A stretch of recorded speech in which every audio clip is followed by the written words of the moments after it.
नमस्ते जी, नमस्ते। क्या हाल चाल है आपके? सर जी हम तो बहुत अच्छे हैं। अब बताइएगा। हम भी बहुत बहुत अच्छे हैं। प्रेम से बोलेंगे राधे राधे। चलें? Yes sir. क्वेश्चन आंसर की दुनिया में आपका बहुत बहुत स्वागत है। इस बार मैंने मेरे क्वेश्चन आंसर की बुक को दी बेस्ट बनाया है। 4 महीने का कंटिन्यूस एफर्ट्स इसके अंदर लगे हुए हैं और आप पहले चैप्टर से ये फील कर जाएंगे कि हाँ यार, एक एक क्वेश्चन का आंसर बहुत ही अच्छे से लिखा नहीं गया, प्रिपेयर किया गया है। इसमें जो स्ट्रक्चरल है वो ऐसे करके है कि ग्रुप ऑफ क्वेश्चंस को सिलेक्ट किया गया है और उनके हेडिंग बना के उस हेडिंग के अंदर ही कवर किया गया है। जैसे मान लीजिए एक चैप्टर है, उसमें 4-5 हेडिंग बनते हैं, तो 4-5 हेडिंग से कनेक्टेड जो क्वेश्चंस हैं वो एक सीरीज में रखे गए हैं।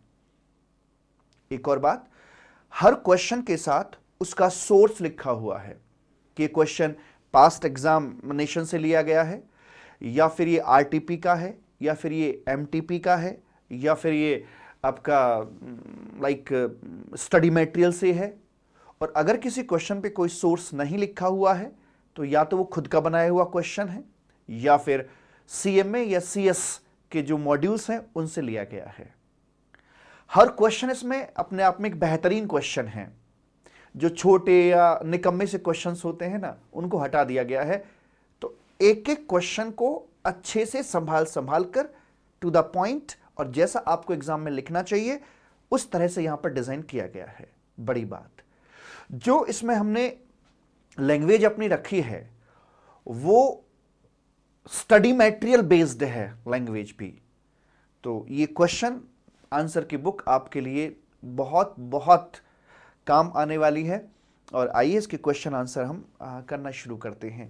क्वेश्चन आंसर शुरू करने से पहले यहां एक खाली पेज दिख रहा है आपको, ये इस पेज पर कुछ लिख लीजिएगा। कोई सा पर भी लिखें, 2 पेज खाली हैं यहां पर, जौन से मर्जी पेज पर आप लिख सकते हैं कि हम अपने क्वेश्चन का जो आंसर होगा उसे प्रेजेंट कैसे करेंगे, उसके लिए क्या तरीका अपनाया जाए। तो देखिए, यूं तो मैंने पहले भी कई सारे प्रेजेंटेशन टिप्स आपको बना बना कर दिए हैं, पर कम से कम शॉर्ट टू शॉर्ट मैं आपको प्रेजेंटेशन टिप्स दे रहा हूं ताकि आप उसे रियली अमल में ला सकें, अपने आंसर को लिखते समय आप उसे अप्लाई कर सकें। बहुत ही छोटा सा टिप्स है। नंबर 1 पर आप सबसे पहले लॉ को डिक्टेट कर दीजिए। जो भी क्वेश्चन आपके सामने आया है उससे कनेक्टेड जो भी लॉ है, चाहे वो उसका रेफरेंस किसी सेक्शन से लिया गया है, चाहे रेफरेंस किसी रूल से लिया गया है, किसी नोटिफिकेशन से है, किसी सर्कुलर से है, जहां से भी आपने उसका रेफरेंस लिया है वो आप उस रेफरेंस के साथ में यहां पर लिख दीजिए। इसे लिखने के बाद में अब अपने क्वेश्चन का जो सॉल्यूशन बनता है अपना, वो सॉल्यूशन आप यहां पर दे दीजिए कि इस केस में ऐसे किया जाएगा, बस। और कुछ नहीं करना, आपने लॉ डिक्टेट करना है एंड देन अपने क्वेश्चन का सॉल्यूशन दे दीजिए in the light of above stated law, ऐसे करके। ठीक है, ये रूल, ये नियम आप अपना कर चलिए। अब कई सारे क्वेश्चंस को मैं आपसे हाथ से भी सॉल्व करवाऊंगा और कई सारे क्वेश्चंस को आप ऐसे टिक करके भी सॉल्व करेंगे। तो जिन क्वेश्चंस को आप टिक करके भी सॉल्व कर रहे हैं तो वहां भी आप अपने माइंड को ऐसे ट्रेन कीजिएगा कि पहले लॉ लॉ रिकॉल करना है। लिख नहीं रहे तो रिकॉल करना है, लॉ रिकॉल करना है। लॉ रिकॉल करने के बाद आप आंसर करेंगे। आप डायरेक्ट आंसर पर पहुंचते हैं, लॉ कहीं पीछे छूट जाता है और लैकिंग के चक्कर में आपका आंसर गलत हो जाता है। चाहे कुछ भी हो जाए, पहले उसका पीछे का लॉ क्या है उसको हमने रिकॉल करना है या उसको लिखना है, एज द केस में बी, फिर अपने सॉल्यूशन पर आना है। अगर आप इसे फॉलो करते हो तो आप देखेंगे कि एक अलग ही चमत्कारी आपको बेनिफिट्स इसके मिल जाएंगे। यस, मैं ठीक कह रहा हूं। अब बात करते हैं कि ठीक है यार, ये तो हो गया प्रेजेंटेशन टिप्स में, लेकिन हमारे जो क्वेश्चंस आते हैं वो किस किस तरह के आते हैं। नंबर एक आएगा हमारा जो प्योर थ्योरी क्वेश्चंस होते हैं ना भाई साहब, वो यहां पर आते हैं। एक आपके आते हैं सर जी जो केस स्टडी टाइप है, बेस्ड क्वेश्चंस होंगे। और तीसरे आपके न्यूमेरिकल।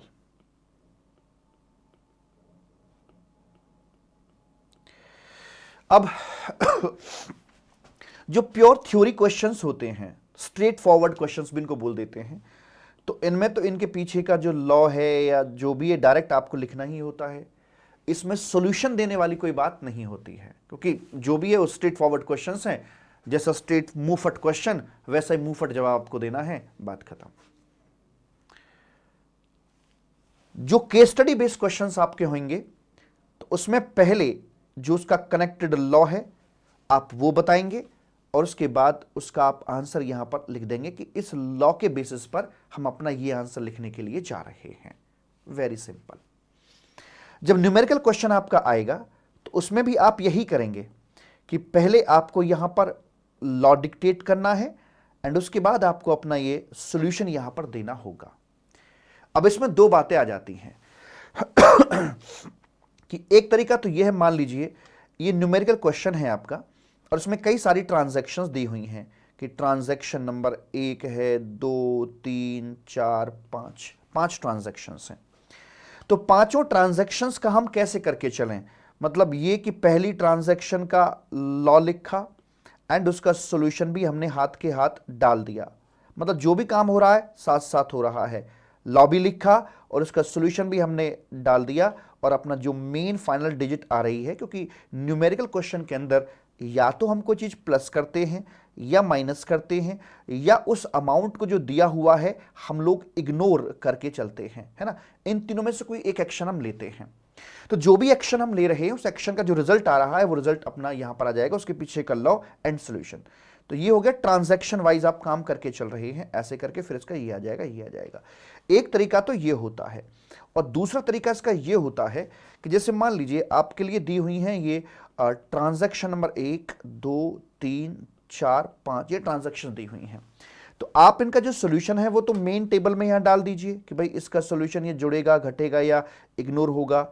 इन सबके सॉल्यूशंस आपने एक एक करके डाल दिए, ठीक है। और फिर आप बनाते हैं यहां वर्किंग नोट, और वर्किंग नोट के अंदर आपको पांचों के पांचों की रीजनिंग करनी होती है, यानी कि उनके पीछे का लॉ लिखना होता है कि आपने जो जोड़ा है, घटाया या इग्नोर किया है वो क्यों किया है। वर्किंग नोट में 1, 2, 3, 4, 5 पांचों के आपने अलग अलग लॉ को यहां पर डिक्टेट कर दिया, यानी कि सॉल्यूशन अलग है और लॉ अलग है। तो नॉर्मली आज तक ऐसा ही पढ़ते आए हैं आप, लेकिन सी इंस्टीट्यूट के स्टडी मटेरियल में ये दोनों पैटर्न पर क्वेश्चन आंसर सॉल्व किए गए हैं, दोनों पैटर्न पर। एक ये पैटर्न भी कि ट्रांजैक्शन वाइज आप लॉ और सॉल्यूशन इकट्ठा दीजिए, अलग से वर्किंग नोट बनाने की जरूरत नहीं पड़ेगी, या फिर पहले मेन टेबल में सॉल्यूशन दे दीजिए फिर बाद में इकट्ठे इनके आप वर्किंग नोट लिख दीजिए। मैं किसे, दोनों ही ठीक है, मैं किसे रिकमेंड करूंगा, पहले वाले को, क्योंकि इसमें हमारी समय की बचत होती है और गलती होने के चांसेस शायद ना के बराबर हैं। वो इसलिए क्योंकि हम जब लॉ रिकॉल कर रहे हैं उसी वक्त हम सॉल्यूशन लिख रहे हैं, और जो सॉल्यूशन लिख रहे हैं वो लॉ रिकॉल करके ही सॉल्यूशन लिख रहे हैं। दोनों एक दूसरे से एक और एक 11 वाली बात है। यहां पहले सॉल्यूशन लिखते हैं, लॉ लिखा नहीं, सिर्फ रिकॉल करना पड़ता है और फिर सॉल्यूशन लिखते हैं, फिर उसी लॉ को दोबारा रिकॉल करके हमें लिखना होता है, तो इसमें समय ज्यादा लग जाता है। तो आप ये वाले मेथड पे काम करके चलेंगे। हालांकि मेरी बुक में भी और सी इंस्टीट्यूट की बुकलेट में दोनों पैटर्न पर अपने क्वेश्चन आंसर जो है वो दिए हुए हैं, ठीक। तो ऐसे करके चलेंगे, और इन तमाम बातों का जितना भी मैंने लिखा है सबका क्रक्स यही है, लॉ एंड सॉल्यूशन। बस आपको कुछ याद रहे ना रहे, बस ये मेरे शब्द याद रहने चाहिए ऑलवेज, आज से लेकर जब तक आपका पेपर ना हो जाए, law and give the solution, that's it, this is the presentation tips, और कुछ भी नहीं है। बाकी बातें छोटी छोटी होती हैं कि यार हमें लंबे लंबे पैराग्राफ अवॉइड करने चाहिए हैं और हेडिंग्स बनाने चाहिए, वो इसलिए होते हैं ताकि जो आप बताना चाह रहे हो वो एग्जामिनर को ना वो चीज दिख जाए, मतलब वो सिर्फ एक इस तरह से होता है कि वो दिख जाए उसको कि यार क्या आप कहना चाह रहे हो आप। मेरे क्वेश्चन आंसर की बुक के अंदर जो इंपॉर्टेंट वर्ड्स हैं या इंपॉर्टेंट लाइंस हैं उनको मैंने बोल्ड किया हुआ है, तो आप इसमें देखेंगे, और हर क्वेश्चन को लिखा नहीं है क्वेश्चन के आंसर को, बल्कि उसे अच्छे से प्रिपेयर किया है बहुत ही सहजता से, ठीक है जी। आइए हम एक काम करके चलेंगे, कसम खाइए कि 1 या 2 क्वेश्चंस मैं लिखूंगा, रजिस्टर बनाइए छोटा सा, मैं लिखूंगा, और 1 या दो क्वेश्चंस के जो आंसर हैं, मतलब क्वेश्चन मतलब आंसर, वो आप लिखेंगे। एक दो के मैं लिखूंगा, एक दो के आप लिखेंगे। इससे हमारी राइटिंग स्किल्स अच्छी होंगी, हम लिख पाएंगे। और जिस प्रेजेंटेशन टिप्स को देने की हम बात कर रहे हैं उसी पैटर्न पर लिखने की हम कोशिश करेंगे। एंड आपका हाथ लिखते लिखते ना खुल जाएगा। और उसके बाद टेस्ट अपने, तो जिससे कि आप अपनी पूरे जो एक्सपीरियंस कहिए या एक प्रैक्टिस कीजिए वो आपकी यहां पर हो जाएगी। एंड उसके बाद जब आप मेन एग्जाम देने के लिए जाएंगे तो आपको वो एक नॉर्मल तरीके से ही लगेगा, कोई ज़्यादा आपके ऊपर बर्डन नहीं डालेगा। सी स्टूडेंट में अक्सर राइटिंग प्रैक्टिस की कमी होती है। उनको लॉ तो अच्छे से आता है, कंसेप्ट अच्छे से क्लियर होते हैं, लेकिन वो लिखने में दिक्कत उनको आ जाती है। ठीक है, तो आप ये दिक्कत नहीं मानेंगे। और आइए देखते हैं क्या लिखा हुआ है। पहला आपका ये चैप्टर है और इसमें इंट्रोडक्शन एंड कॉन्स्टिट्यूशन, ये दोनों का इकट्ठा चैप्टर, छोटे छोटे दो थे तो मैंने इकट्ठा इसको बना के दिया है, इंट्रोडक्शन कॉन्स्टिट्यूशन। अब देखिए यहां पर जो क्वेश्चन आप देख रहे हैं ये है क्वेश्चन नंबर 1 का फर्स्ट, ये है 1 का 2, 1 का 3, 1 का 4, 1 का 5, और उसके बाद जब ये दूसरा हेडिंग यहां से शुरू होगा कॉन्स्टिट्यूशन, तो फिर सेकंड का फर्स्ट, है ना, सेकंड का 2, ऐसे करके मैंने मेरी बुक के अंदर इन चीजों को रखा है इस तरीके से। ठीक है जी। अगला चैप्टर आ जाएगा जैसे कि डेफिनेशंस का है, तो उसमें भी ऐसे टॉपिक वाइज इन चीजों को कवर किया है मैंने। अगला चैप्टर आ जाएगा आपका सप्लाई का, तो सप्लाई में टॉपिक 1 पकड़ा है, सेक्शन 7 सब सेक्शन 1 और क्लॉज ए सप्लाई। तो उसमें कितने क्वेश्चंस बनते हैं, फर्स्ट का 1 2 3 4 5 6 7, 7 क्वेश्चंस इस हेडिंग के अंडर बनते हैं। शेड्यूल 1 पर बेस्ड जो क्वेश्चंस बनते हैं वो आपके यहां पर आ गए। सेकंड का 1 2 3 4 5 6, ये आपके यहां पर आ जाते हैं 7 8 9, ये क्वेश्चंस मालिक यहां पर आ गए अपने। एंड 17 क्वेश्चंस इस पर बेस्ड हो गए, 19 क्वेश्चन, हाँ 19 क्वेश्चन इस पर बेस्ड हो गए। एंड उसके बाद में आपका शेड्यूल 2 पर बेस्ड। तो ऐसे एवरी चैप्टर को हेडिंग्स में डिवाइड किया हुआ है एंड देन उस पर बेस्ड हमने अपने क्वेश्चंस की यहां पर बात करी हुई है। प्रेम से बोलेंगे राधे राधे। अब बच्चा मेरे आजा, बाकी अब धीरे धीरे सब समझते रहेंगे। हम इसके क्वेश्चंस की शुरुआत कर देते हैं यहां पर आकर। ठीक है, तो जो पहला क्वेश्चन हमारे सामने निकल कर आ रहा है यहां पर वो है discuss the concept of GST. ठीक है, एक आम सा क्वेश्चन है, जनरल सा क्वेश्चन है, पर आप इसका आंसर जरा लिखने बैठना, शायद आपके हाथ रुक जाएंगे। तो मैं क्या करूंगा, इस क्वेश्चन का आंसर मैं आपको लिख के दिखाऊंगा। हालांकि एक वेल प्रेजेंटेड तरीके से मैंने मेरी बुक में दिया हुआ है, लेकिन बुक से पढ़ने में और लिखने में अंतर आ जाता है, वरना आप खुद स्टार्ट करके देखिए, आपको शायद इसमें दिक्कत आएगी। तो discuss the concept of GST, तो मैं अगर इसे लिखना शुरू करूं तो यहां पर मैंने मेरा रजिस्टर बना लिया है। ठीक है जी, आप भी अपना रजिस्टर बना लेंगे। और चैप्टर का नाम है हमारा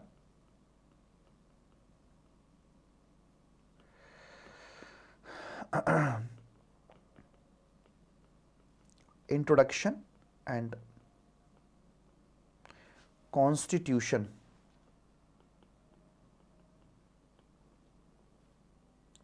इंट्रोडक्शन एंड कॉन्स्टिट्यूशन, ठीक है साहब, यस सर। तो इसमें हमारे पहला ही क्वेश्चन है और क्वेश्चन का आंसर हम लिखने के लिए जा रहे हैं।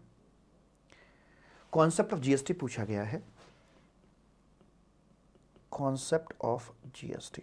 मैं हर चैप्टर से आपको जिस तरह के क्वेश्चंस होंगे, चाहे थ्योरी क्वेश्चंस हैं चाहे न्यूमेरिकल जो भी है, एक दो क्वेश्चन मैं प्रॉपर तरीके से आपको यहां पे करवाऊंगा, लिखवा के दिखाऊंगा। एक दो आप करेंगे एंड बाकी को हम अच्छे से और तरीके से करके चलेंगे। कॉन्सेप्ट ऑफ जीएसटी के अंदर सबसे पहले सोचिए, मतलब एक जनरल सा क्वेश्चन, मतलब ऐसा नहीं कि इसके पीछे कोई सेक्शन लगा हुआ है या कोई और तरीके हैं। जो आपने जीएसटी का मॉडल देखा है पहले चैप्टर के अंदर, उसमें आपको क्या समझ में आता है कि ये क्या कॉन्सेप्ट है। तो सबसे बड़ी बात ये निकल के आती है इसमें, मुझे पता है यार कि ये इस प्रकार से एक चेन चलती है इसकी, यहाँ पे आके ना जैसे ऑडी के छल्ले होते हैं वैसे चेन चलती है। तो इसमें लिखेंगे नंबर 1, वैल्यू एडेड टैक्स, जो सबसे बड़ी इसमें बात है। जीएसटी इज, अपनी लैंग्वेज चलेगी, अपनी, मुझे नहीं पता, मैं मेरी बुक की लैंग्वेज ही फॉलो नहीं कर रहा हूं, नहीं कर सकता हूं, है ना। तो लैंग्वेज ऑलवेज अपनी ही रहेगी। GST is based on value added tax. It means when it means GST paid on inward supply book किया जाता है as input tax credit and GST is to be paid on outward supply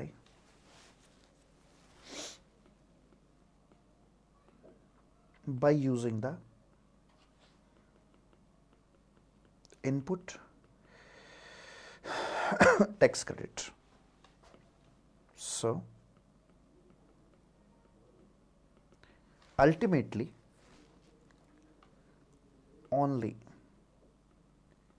net value addition liable to GST. Value added tax है ये। और क्या है ये? Number 2 पर आइएगा और हम देखते हैं इसमें यार ये जो चलता है ये कंटिन्यूअस चलती है चेन क्रेडिट की। Number 2 continuous chain of credit, GST paid on every inward supply booked as credit except blocked credit.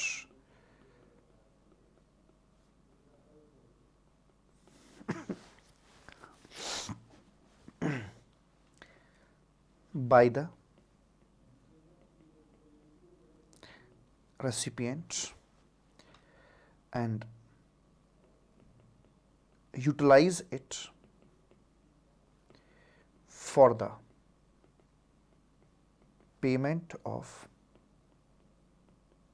Output GST। आगे नंबर 3 पर आइए। GST कॉन्सेप्ट किस पर बेस्ड है? Destination principle.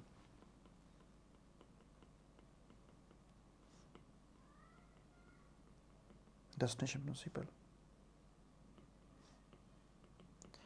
It is based on destination principle,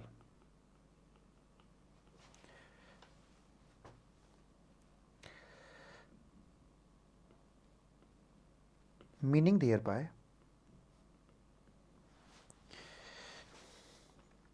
GST revenue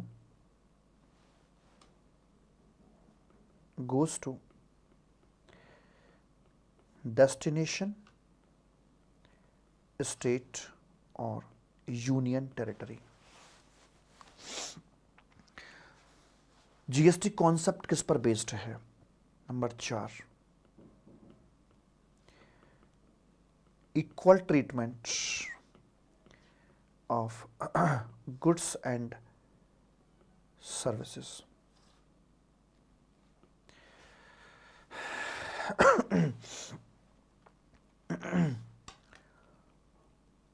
GST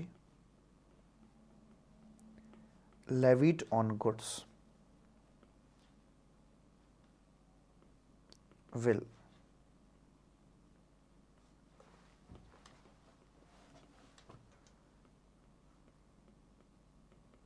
divided between central government as well as state government या UT in the ratio of 1:1 and similar provision for services also. पहले जो हुआ करता था ना कि goods पर exclusively manufacturing पर सेंट्रल गवर्नमेंट को मिलेगा, एंड सर्विसेज के रिस्पेक्ट में service tax exclusively central government को जाएगा, वैट एक्सक्लूसिवली स्टेट गवर्नमेंट को जाएगा।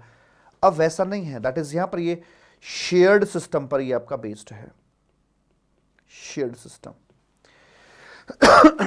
और क्या बात हो सकती है, और किस पर बेस्ड है ये? कंटिन्यूअस चेन ऑफ क्रेडिट हो गया, डेस्टिनेशन प्रिंसिपल हो गया, इक्वल ट्रीटमेंट हो गया, वैल्यूडेड टैक्स हो गया, ठीक है। ये इसके बेस थे जहां पर ये आपका कंसेप्ट टिका हुआ है। एंड पांचवा पॉइंट बोल देते हैं, load of GST borne by end user।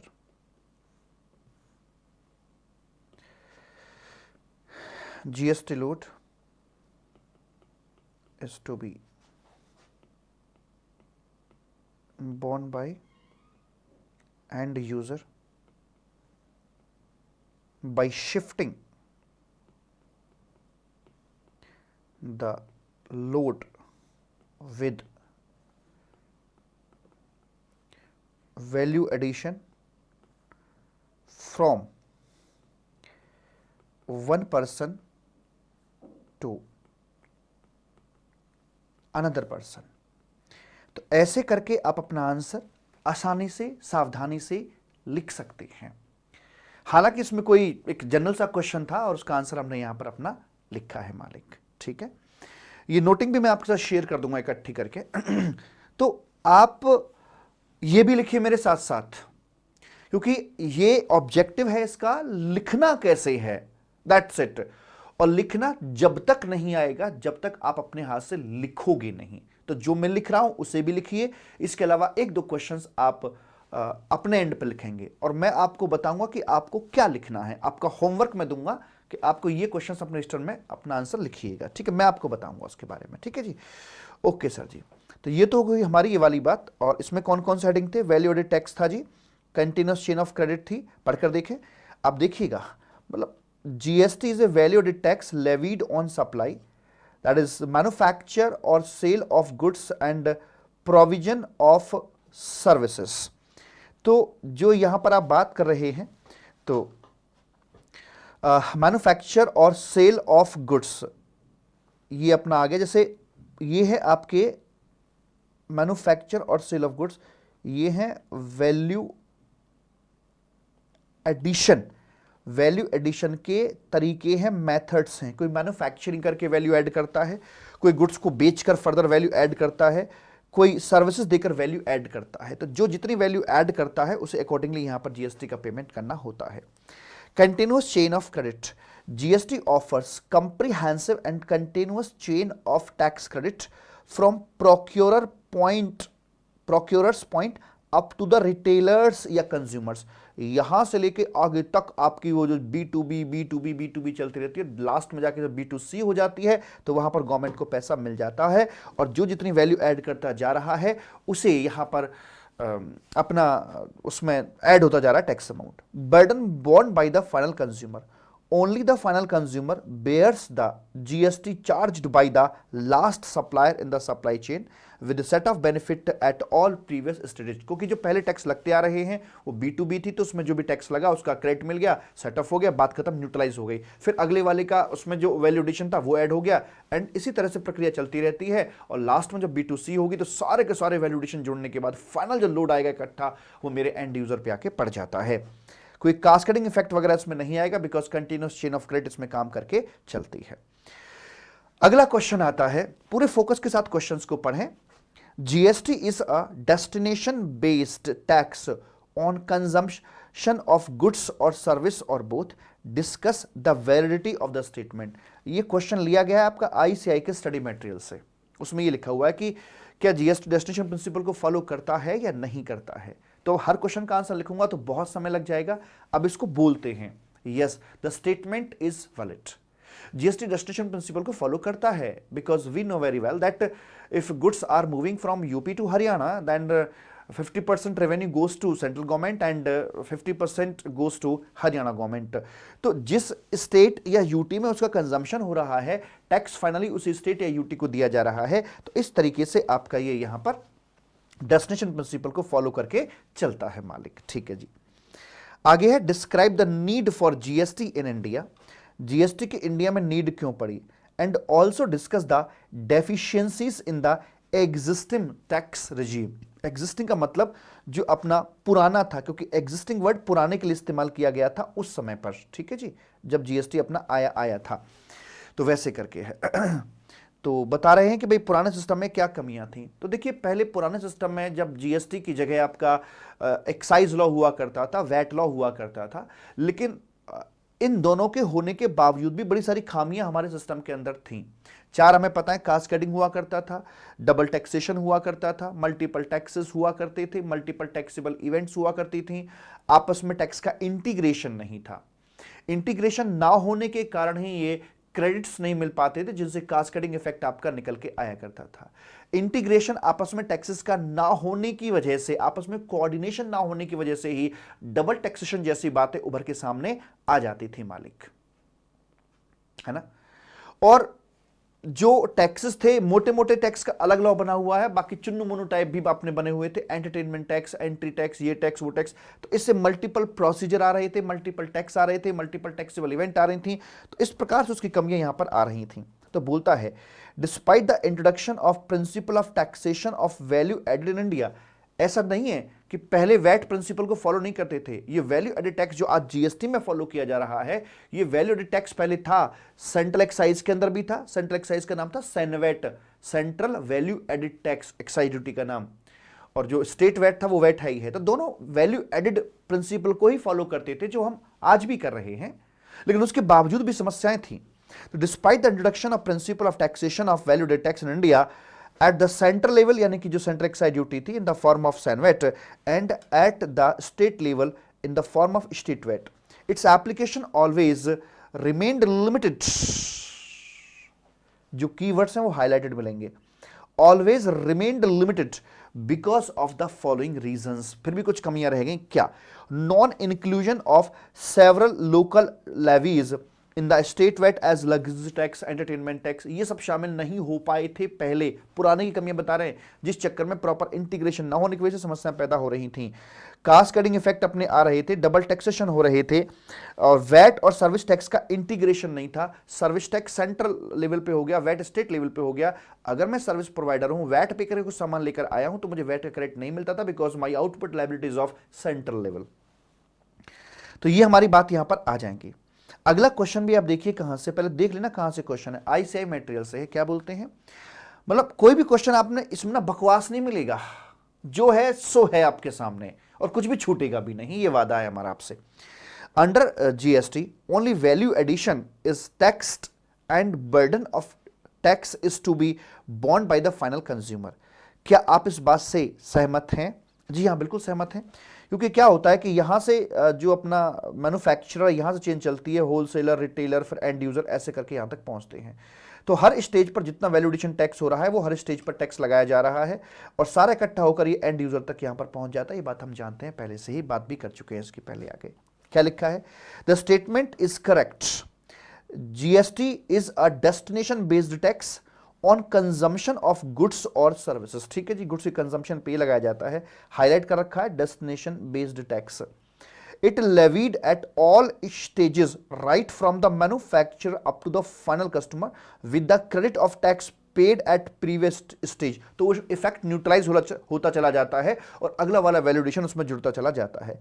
Resultantly only value addition is taxed and burden of tax is finally goes to final consumer।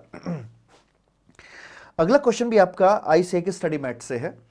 Right A short note on the benefits of GST, या इस question को ऐसे भी देख सकते हैं कि list some of the benefits that GST में एक्रो टू द इकोनॉमी। जी, तो जीएसटी के बेनिफिट्स तो हम बता सकते हैं कि भाई देखो, इसके आने से डबल टैक्सेशन नहीं हुआ है, खत्म हो गया, कास्केडिंग खत्म हो गया है, राजराम चल रहा है, चारों तरफ शांति ही शांति है। और यहाँ पर आकर आप देखेंगे इसमें कि इंटीग्रेशन प्रॉपर तरीके से हो गया है, क्रेडिट का फ्लो अच्छे से यहाँ पे हो गया है, फाइनल कंज्यूमर को भी बेनिफिट है, क्योंकि डबल टैक्सेशन और कास्केडिंग नहीं होंगे तो ऑटोमेटिकली चीज़ें सस्ती होंगी, इन्फ्लेशन पे लगाम लगेगी, सरकार का रेवेन्यू बढ़ेगा, और जो बढ़ता जा रहा है 1.5 लाख करोड़ पहुंच जाता है ये हर महीने, जो पहले कभी 1 लाख भी पूरा नहीं हो पाता था, 70-80 हज़ार रुपये बढ़ जाया करता था महीने का, आज वो यहां तक डबल हो रहा है लगभग लगभग। ठीक है जी, तो गवर्नमेंट का रेवेन्यू बढ़ेगा तो चारों तरफ खुशहाली ही खुशहाली होगी। तो ऐसे यहां पर बता सकते हैं जो मेक इन इंडिया इनिशिएटिव उसको बूस्ट मिलेगा, बिकॉज किसी भी कंट्री का अगर टैक्सेशन सिस्टम सुधरा हुआ है, अच्छा है, तो ऑब्वियस सी बात है वहां पर लोग विदेशी भी अट्रैक्ट होते हैं, आते हैं, और हमारे इंडिया के लोग भी इस प्रकार की चीजों में ज्यादा इन्वॉल्व हो पाते हैं। तो मेक इन इंडिया को भी बूस्ट मिलेगा। And creation of unified national market, यानी कि अब कश्मीर से लेकर कन्याकुमारी तक सिंगल मार्केट बन गया है, बिकॉज टैक्स रेट सबके ऊपर समान है।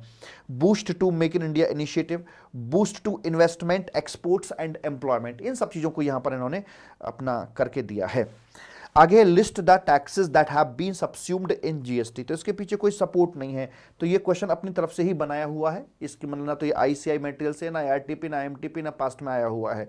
तो एक मैंने क्या किया है कि ये सारे क्वेश्चंस के अलावा जो अलग अलग जगहों से हैं, इसके अलावा जो आपकी थ्योरी है उस थ्योरी को हर एंगल से कवर करने का प्रयास किया है क्वेश्चन आंसर के माध्यम से। तो ये बता सकते हैं, सिंपल सा क्वेश्चन हो गया जी अपना। वो 5 टैक्सेस कौन से हैं जो अभी भी कंटिन्यू कर रहे हैं, वो सब जानते हैं। Import duty, export duty, stamp duty, electricity duty और एंटरटेनमेंट टैक्स जो कि लोकल बॉडीज के द्वारा लगाया जाता है। स्टेट गवर्नमेंट वाला आपका आज भी है। Excise duty on alcoholic liquor and जो है वो आज भी अपना कंटिन्यू कर रहा है, वैसे करके। तो bring out the silent features of cross utilization of ITC, तो ये अच्छे से जानते हैं। CIS, पहले इसकी बात करेंगे, फिर इसकी बात करेंगे, फिर इसकी बात करेंगे, और पहले अपने की, ये अपने के लिए इस्तेमाल होगा, बचेगा तो इसके लिए और इसके लिए किसी भी रेशो में किसी भी तरीके से। फिर जो अपना ये है, ये पहले अपने के लिए इस्तेमाल होगा, बचेगा तो यहाँ आ जाएगा। फिर अपना ये जाएगा, ये पहले अपने के लिए इस्तेमाल होगा, बचेगा तो यहाँ पर आ जाएगा। और इसकी तरह आपका यू भी, UTGST भी ऐसे ही काम करके चलता है। क्या SGST CGST के लिए इस्तेमाल हो जाएगा? नहीं हो सकता। क्या आपका CGST SGST का इस्तेमाल हो जाएगा? नहीं हो सकता। तो ये कुछ अपनी बातें यहाँ पर बता रखी हैं वैसे करके, तो ये इसका आंसर नॉर्मल तरीके से आ जाता है, कोई ज़्यादा बड़ी बात इसमें नहीं थी। What is GST? GST एक कंपनी है, सेक्शन 8 ऑफ कंपनीज एक्ट 2013 के तहत इसको इनकॉर्पोरेट कराया गया है। इसका उद्देश्य प्रॉफिट कमाना नहीं है, और ये जीएसटी पोर्टल को ओन करके चलती है। इन्फोसिस को पेमेंट करना था, इस चक्कर में इसको यहाँ पर बनाया गया था। और जो जीएसटी पोर्टल पे, चाहे आपका जीएसटी पोर्टल को रिकॉल कीजिएगा, चाहे वो पेमेंट की बात कर रहे हो, रिटर्न की बात कर रहे हो, रजिस्ट्रेशन की बात कर रहे हो, रिफंड की बात कर रहे हो, यूजर सर्विस की बात कर रहे हो, जो भी आप बात करोगे सब का सब आपको यही सारे फीचर्स प्रोवाइड करा के चलती है। इसमें फंडिंग करते हैं state government as well as central government. ठीक है जी, आगे है a dual GST has been implemented in India. ICI के स्टडी मटेरियल से है, तो यहां आप इस क्वेश्चन का खुद से करेंगे। राइट योरसेल्फ, राइट बिना देखे, राइट आंसर योरसेल्फ। आपके रजिस्टर में कौन से क्वेश्चन का आंसर लिखना वो मैं आपको बता के चलूंगा, ठीक है जी। तो वैसे करके उसके बाद में अब आपके कॉन्स्टिट्यूशन बेस्ड क्वेश्चंस यहां पर आ जाते हैं। अगला क्वेश्चन जो आपके सामने आ रहा है ये आईसीआई के मटेरियल से है। क्या बोलता है?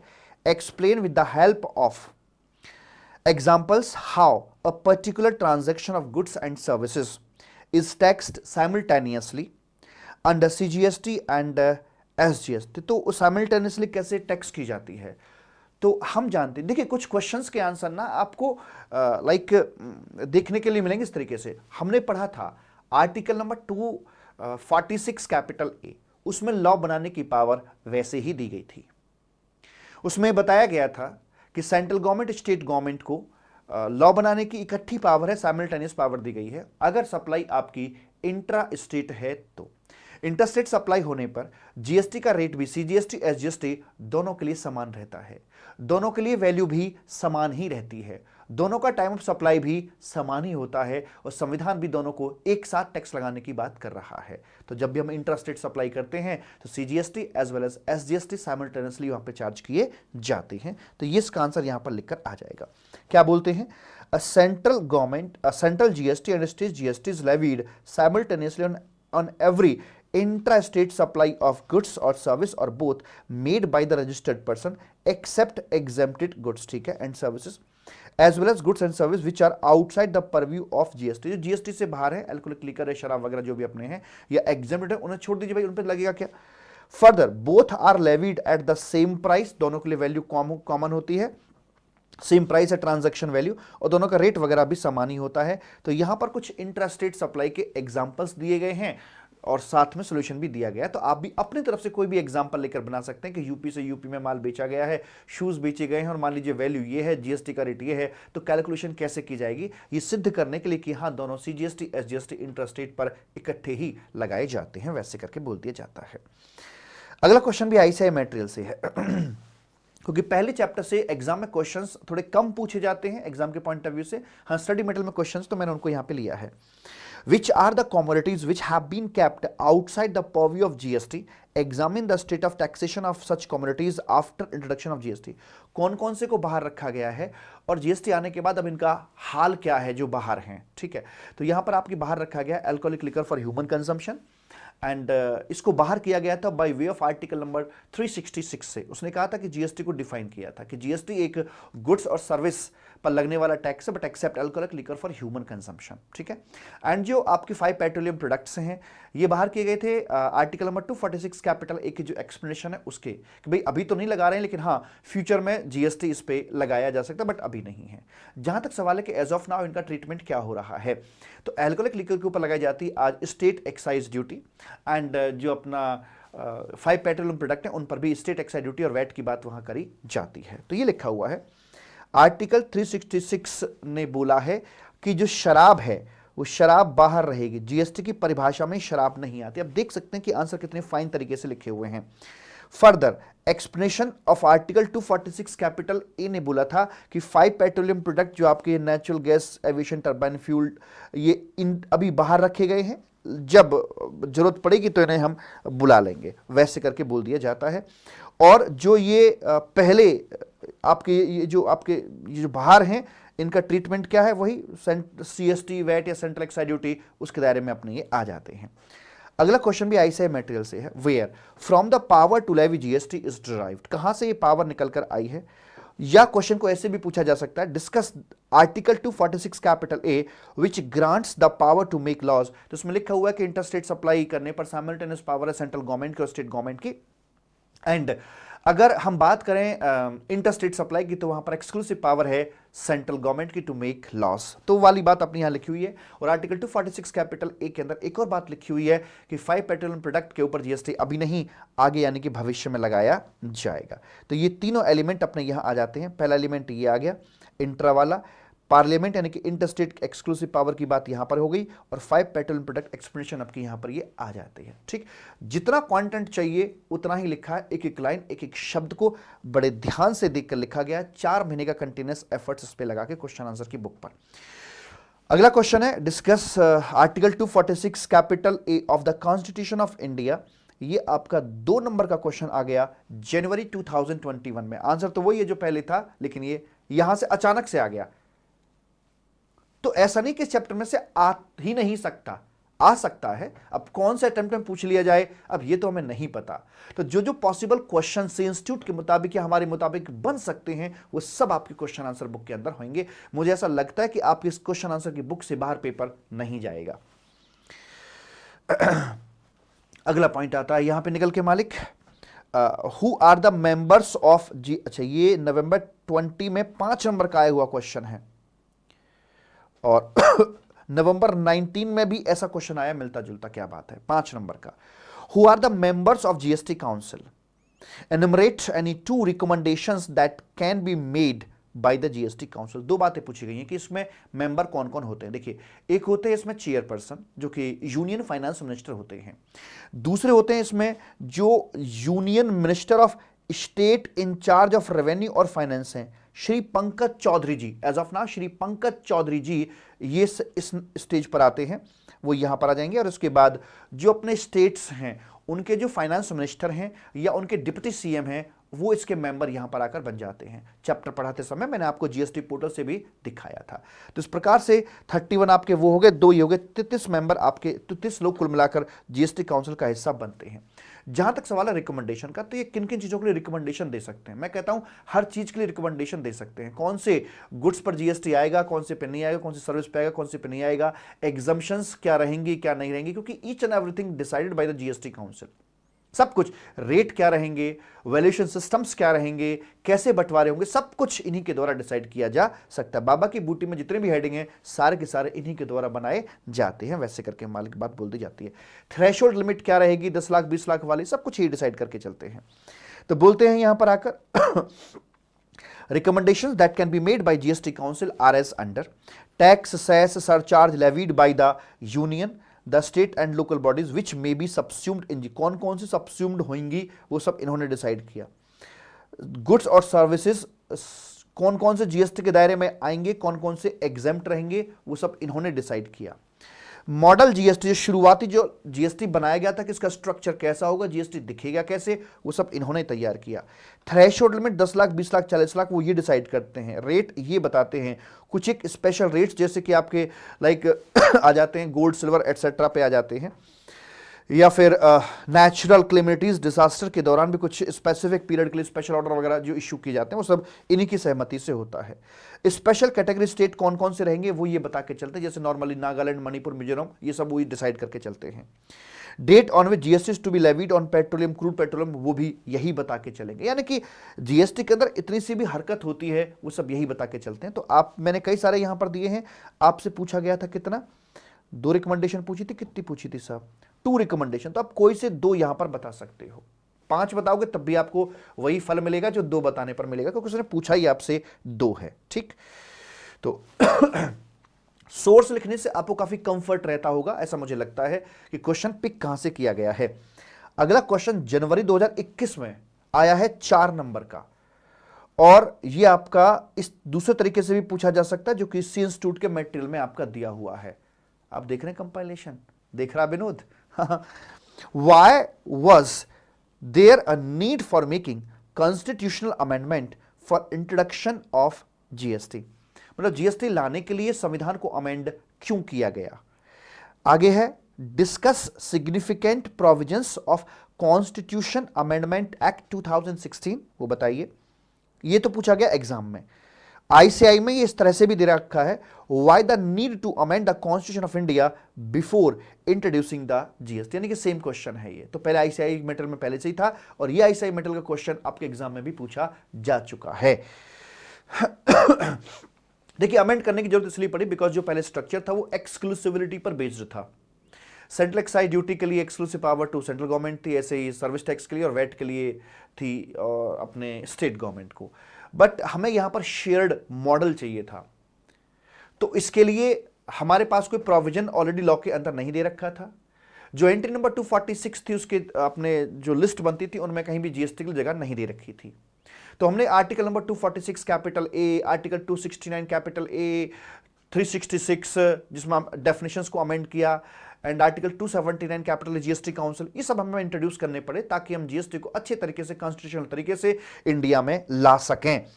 तो ये यहां पर निकल के आया। क्या लिखा है, there was a need for making, ये जो लैंग्वेज है ना, it is ICI material based language. There was a need for making constitutional amendment for introduction of GST so as to enable integration of the central excise duty, additional duties, state VAT and all other specific taxes, उनको हमें integrate करना था, इकट्ठे करना था, GST में समाहित करना था, इसलिए हमें एक्ट को अमेंड करना पड़ा। द सिग्निफिकेंट प्रोविजंस क्या क्या थे इसके अंदर, यहां पर कॉन्करेंट पावर ऑन पार्लियामेंट ये दी गई, पावर दी गई कि भाई आईजीएसटी में एक्सक्लूसिव पावर सेंट्रल गवर्नमेंट की है और सीजीएसटी एसजीएसटी के लिए साइमल्टेनियस पावर यहां पर दी गई है। तो levy of IGST on interstate transaction ये बता दिया। यहां पर ये भी बताया गया है, अब क्या कर रहे हैं ये कर रहे हैं कि आपके आर्टिकल थे ना 246 कैपिटल ए, 269 कैपिटल ए, 366 और 279 कैपिटल, इन चारों आर्टिकल्स में से 2-2 3-3 बातें आप लिख दीजिए, आपके क्वेश्चन का आंसर पूरा हो जाएगा। वही तो पूछ रहा कि चेंजेस क्या क्या आए थे। तो 246 में 3 बातें थी, इंट्रा में कौन बनाएगा लॉ, इंटर में कौन बनाएगा, और 5 पेट्रोलियम प्रोडक्ट कब से आएंगे, मतलब जब से जीएसटी काउंसिल चाहेगी। इसमें 269 कैपिटल ए में बताया गया था कि जो भी आईजीएसटी लग रहा है ये आधा आधा बटेगा सेंटर और स्टेट के बीच में। इसमें यह भी बताया गया था कि ऑल इंपोर्ट की जो आपकी ट्रांजैक्शंस होंगी उनको भी हम इंटर स्टेट ही बुलाकर चलेंगे। इसमें यह भी बताया गया था कि जो आईजीएसटी का पैसा है वो कंसोलिडेट फंड ऑफ इंडिया में नहीं जाएगा, बल्कि उसमें सिर्फ उतना रेवेन्यू जाएगा जितना कि आईजीएसटी में सीजीएसटी कंपोनेंट है। CGST component consolidate fund of India में जाएगा, जो घूमकर वापस स्टेट के बीच में बढ़ता है 42%, जो मैंने आपको बताया था ड्यूरिंग द डिस्कशन। एंड वैसे करके यहां पर बात करेंगे जी। आर्टिकल 279 कैपिटल ए से संबंधित 2-3 लाइन आप उठा सकते हैं, तो ये सारी बात आपके कंटेंट में आ जाती है कि these are the major changes in the constitution. Principle for determining place of supply, हाँ एक और बात लिखी हुई है, इसी आर्टिकल में लिखा हुआ है कि भाई जो प्लेस ऑफ सप्लाई के प्रोविजंस हैं उन्हें एक्सक्लूसिवली सेंट्रल गवर्नमेंट ही तैयार करके चलेगी। इसी के चलते हमारे पास सेक्शन 7 से लेकर 14 तक आते हैं आईजीएसटी एक्ट के, एक्सक्लूसिव पावर है गवर्नमेंट को, वो आर्टिकल ने बताया है। वो यहां पर अमेंड, संविधान को अमेंड करके लिखा गया था। GST will be levied on all supplies except alcoholic liquor for human consumption, ये लाइन हमने पिक की आर्टिकल 246 कैपिटल ए से। थोड़ी स्मार्ट वर्किंग करनी चाहिए, ना कि इन हेडिंग को रटने की बजाय हमें पता होना चाहिए कि यार ये यहां से उठाया गया, ये 2 चेंजेस थे संविधान के। मतलब ये चैप्टर का सोल्यूशन क्या है, मतलब इस क्वेश्चन का सोल्यूशन लाइक पूरे चैप्टर की समरी, जो कॉन्स्टिट्यूशन वाला छोटा सा चैप्टर है उसकी पूरी समरी यहां पर अपनी आ जाएगी। कौन कौन बाहर है वो बता दिया, और टोबैको के संबंध में बात कर ली हमने यहां पर आकर कि टोबैको पर अभी पुराना भी लगेगा और नया भी चलेगा। प्रेसिडेंट को पावर होगी यहां पर जीएसटी काउंसिल सेटअप करने की, काउंसिल के अंदर कौन कौन लोग होंगे, उसके फंक्शंस क्या क्या होंगे, तो वो सारी बात आपकी यहां पर आ जाती है मेरे बच्चा, ठीक है जी। उसके बाद अगला क्वेश्चन आता है आपका, discuss article number 269 capital A pertaining to levy and collection of GST on inter. तो आर्टिकल, इस पर डायरेक्ट क्वेश्चन पूछ लिया जाता है। तो इस पहले चैप्टर के अंदर आप देख रहे हैं कि straight forward pure theory questions हैं, और जो न्यूमेरिकल क्वेश्चन या केस स्टडी बेस्ड क्वेश्चन होते हैं वो एप्लीकेशन बेस्ड होते हैं। तो थ्योरी क्वेश्चन में तो स्ट्रेट फॉरवर्ड आंसर वही लिखा जाना जो आएगा अपना, बस बाकी कुछ नहीं। तो आर्टिकल 216 कैपिटल ने बोला, अभी मैंने डिस्कस किया कि 3 एलिमेंट है कि 50-50 बटेगा, इनपुट वाली ट्रांजैक्शन को भी इंटरस्टेट बोला जाएगा, एंड जो आईजीएसटी है वो कंसोलिडेट फंड ऑफ इंडिया के अंदर नहीं जाएगा, बल्कि उसमें से जो सीजीएसटी कंपोनेंट होता है सिर्फ वही जाएगा। तीनों एलिमेंट बड़ी शिद्दत के साथ यह आपके ये लिखे हुए हैं, ऐसे करके मेरा बच्चा सॉरी। कहता है आर्टिकल 2, पढ़कर देख लीजिए, मैं बोलने के साथ साथ रीड भी कराऊंगा आपको, ताकि आपको काम पूरा हो जाए, वरना आपको रीड करना पड़ेगा। 269 capital A, the constitution stipulate that GST goods and service tax on supplies in the course of interstate trade commerce shall be levied and collected by the government of India, and such tax shall be apportioned between the union and the state. Central government state government में बढ़ जाएगा, and as the manner provided by the parliament by law on recommendation of the council। ठीक है जी। आगे बोलते हैं कि आप हाईलाइटेड पोर्शन को देखेंगे तो पता लग जाएगा क्या लिखा है। Import into the territory of India shall be deemed to be the supply of goods or services or both in the course of interstate trade or commerce। Import जो कर रहे हो उसे भी आपका interstate ही यहां पर बुलाया जाएगा। तो जो amount so apportioned to the state है shall not form part of consolidated fund of India, बल्कि इसमें से सीजीएसटी कंपोनेंट वाला ही ऊपर जाएगा। एंड आगे बोलते हैं कि पार्लियामेंट को पावर है प्लेस ऑफ सप्लाई के प्रिंसिपल्स डिसाइड करने के, एक्सक्लूसिव पावर यहां पर सेंट्रल गवर्नमेंट को दी गई है, क्योंकि अगर ये पावर स्टेट को दी जाती तो यहां पे सर फूट जाते और कुछ भी नहीं हो पाता। इस तरह से आपका ये पहला चैप्टर यहां पर आकर कंप्लीट हो जाता है। आप मुझे जरूर बताएंगे आपको कैसा लगा, ठीक है जी। Thank you so much, wish you all the very best. मिलता हूं आपसे अगले लेक्चर में, बाय, जय हिंद, जय भारत।